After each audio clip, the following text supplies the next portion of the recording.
needed to play tomorrow's final against either Ding Junhui or Peter Ebdon, and in the interval we're going to show you how those two players came through. There were markedly different sorts of matches yesterday. We'll show you Ebdon against Neil Robertson later on, but first of all Ding Junhui. Now of course he had the walkover in the last 16. Mark Selby, sadly for Mark, had to withdraw with an injured neck.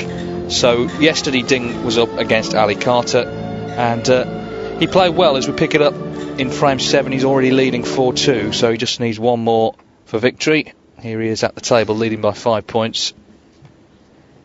First round, he was 4-0 down to Ben Wollaston. Could so easily have lost, but scrambled through 5-4. Of course, had the walkover over Selby, and he's still here.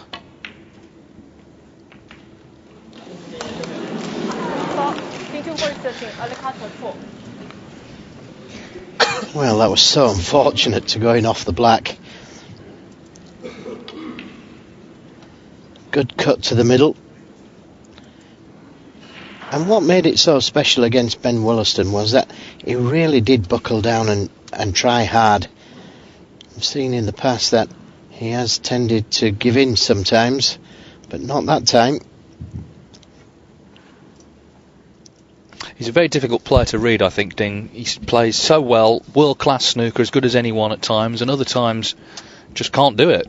And it seems to be a big difference between his best and his worst. There doesn't seem to be that much middle ground, actually.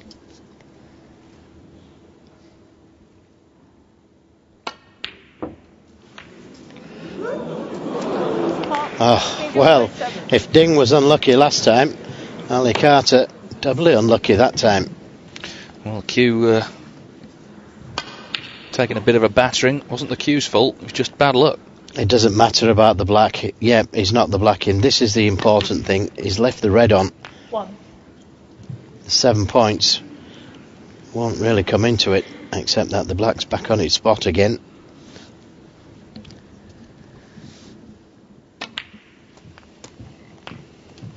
Well, I was in Beijing in 2005 when Ding won the China Open, and it was a remarkable week. He turned 18.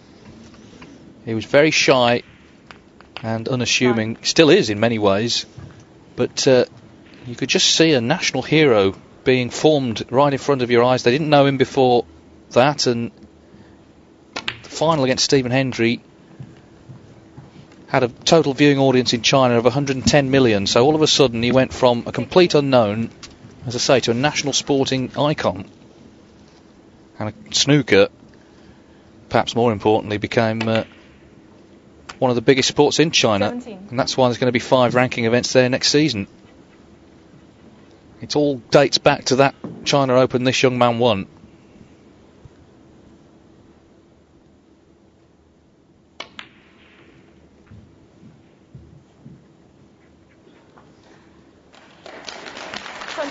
But of course, since then, he's had to deal with the expectations that people have on him. They saw him break through. A lot of people just thought he would win everything. Of course, it's not that easy in snooker, and he had to adjust to life in the spotlight as well. Not easy when you're so young. 23. This season, he's won the Welsh Open, and he won the Championship League just the week before this China Open as well. So he'll be in the Premier League next season again. And he's another contender for the world title. 28. Wouldn't be a surprise at all if he won it. Got close last year, lost in the semi-finals, 17-15 to Judd 29. Trump. One of the best matches, in fact, of the whole season, that. ALICARTER, of course, has not been well at all. Didn't play in the World Open. And at this point could see his hopes of continuing in Beijing 36. dwindling. In fact, this here frame ball. Yes, but did well to get to the quarterfinals, considering his illnesses 37. and lack of match practice. Something good to build on, I think. Lots of right-hand side on the cue ball there to create the angle to come down for the red, and that really did please the crowd. Maybe not ALICARTER. 43.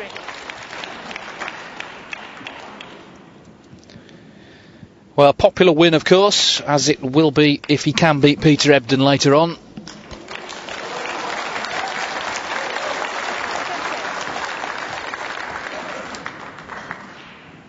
spends most of his time now in the UK. He's just bought a house in Sheffield with his girlfriend, Apple.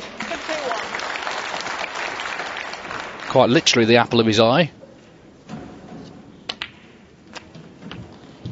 But back on home soil, looking to win his second China Open.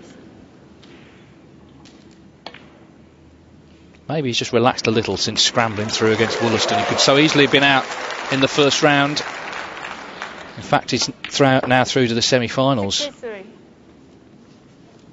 Saw Ronnie O'Sullivan in Germany, Berlin, German Masters, 4-0 down to Andrew Higginson. Came through that one, won the tournament. So Ding continuing in Beijing with a good 5-2 win yesterday over ALICARTER, and a popular win, to say the least.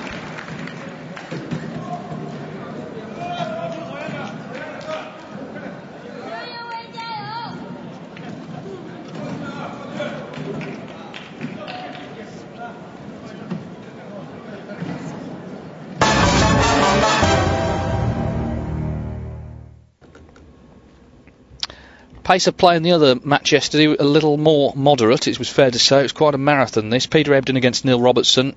We pick it up with Ebdon leading 4-3 and by 25 points in frame 8.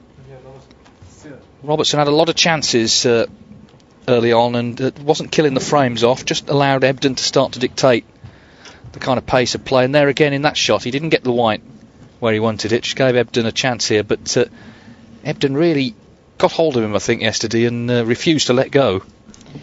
Yes, and he also knocked in some very good balls at important stages. It's alright playing safe, but you've still got to do the business once you get the opportunity. And yesterday I just felt that Peter potted the more important balls. This was one of them.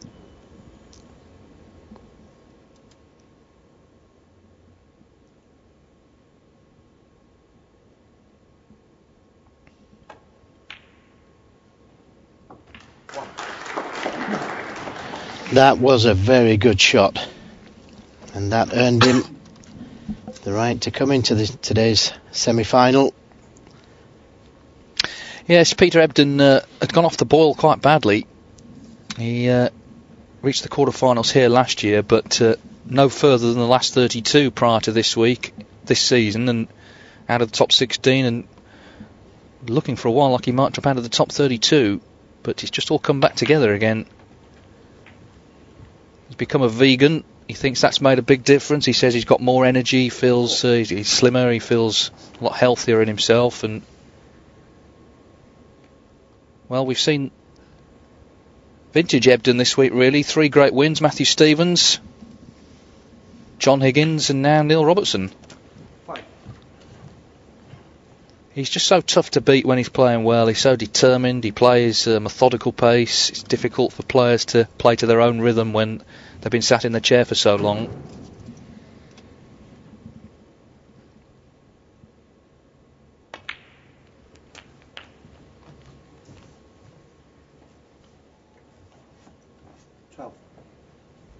So at this point he needed this red to leave Robertson requiring snookers. First semi-final for Ebdon since the World Open at the start of last season, tournament that Robertson won.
Well, we all know the players who are popular in terms of the way they play the game, but there'll always be room in snooker for the real hard men as well, and Peter Ebdon is in that category.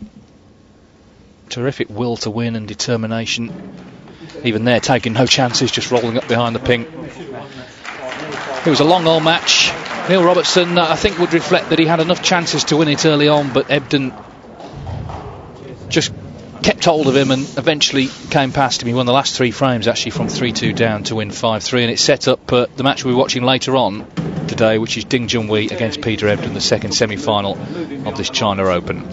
But when we come back after the break, Stephen Lee and Steve Maguire, they're level at 2-2, so do stay with us. Live snooker coming up next.